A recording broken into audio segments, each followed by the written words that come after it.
Kahit binomba ng tubig ng China ang ilan itong barko kahapon, itinuloy ng Philippine Coast Guard at BIFAR ang misyon nitong maghatid ng supply sa mga mangingisda sa Baho de Masinloc o Panatag Shoal. Kamustahin natin ang sitwasyon sa live na pagtutok ni Rafi Tima. Rafi? Mel, kasalukuyan nga tayo naglalayag pabalik dyan sa Maynila, luna nitong Coast Guard ship. At bagamat hindi nga naisagawa yung resupply mission sa may Baho de Masinloc mismo, ay maituturing pa rin daw na tagumpay yung ginawang mission dito ng BIFAR at ng PCG dahil nakapag-supply pa rin sila ng crudo at ng mga supply sa mga nangingisda dito sa may West Philippine Sea at sa may Baho de Masinloc. Ito ay sa kabila nga ng ginawang marahas na aksyon ng China Coast Guard laban sa PCG at BIFAR.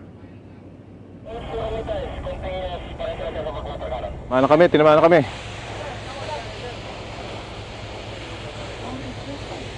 Tinamaan na kami. Sa tagal at hindi ng pag-water cannon ng mga barko ng China sa mga barko ng BIFAR at PCG,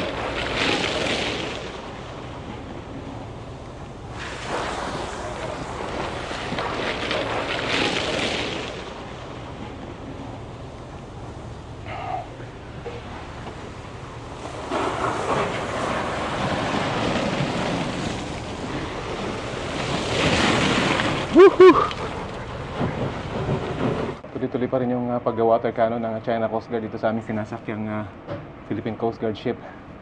Sa sobrang lakas ng kanilang water cannon, daramdam mo talaga yung uga dito sa may loob ng pilot house.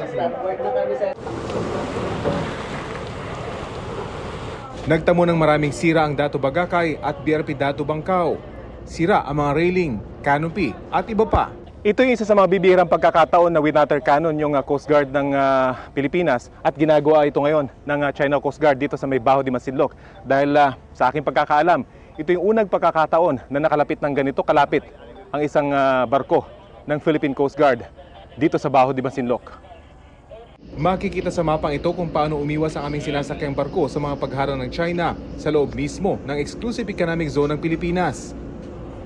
Bumagal ang takbo ng dalawang barko, tinatansya at ina-assess sa mga sirang tinamo nila. Nakasunod pa rin ang mga barko ng China, mga barko ng Coast Guard at kanilang Navy.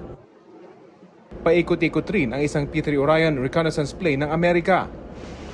Pero sa may 80 kilometro layo mula sa Panatag Shoal, itinuloy ang misyon. Ipinamahagi ang dala nilang libreng krudo at iba pang supplies.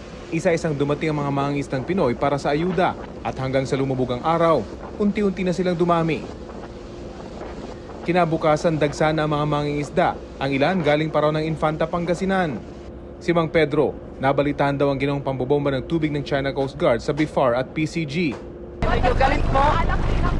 Wala nang po tayo magagawa eh. Sila man daw ay nakakaranas doon ng pangaharas.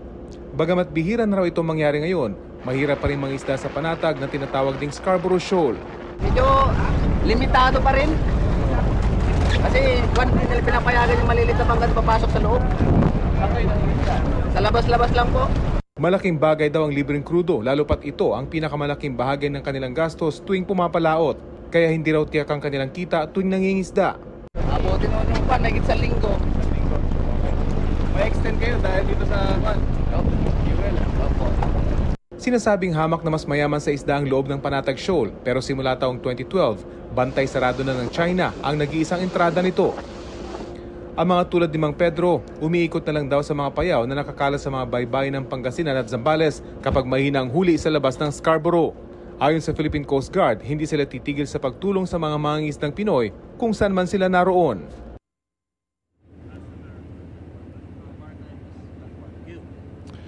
Mel, ipapakita ko lamang itong isa sa mga na-damage dito sa aking sinasakyang barko na BRP Bagakay. Ito yung railing ng barko, napakatibay, ano? Pero merong isang panel na LED dito at yun yung dahilan daw kung kaya't nawasak itong railing na ito ng bugahan ito ng water cannon ng China Coast Guard. dalawang direksyon, Mel, nung water cannon yung naranasan namin dito sa may port side at sa may starboard side.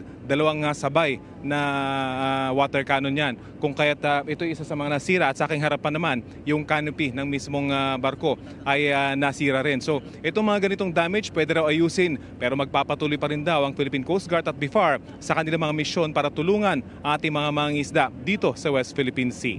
Mel? Maraming salamat sa iyo, Rafi Tima.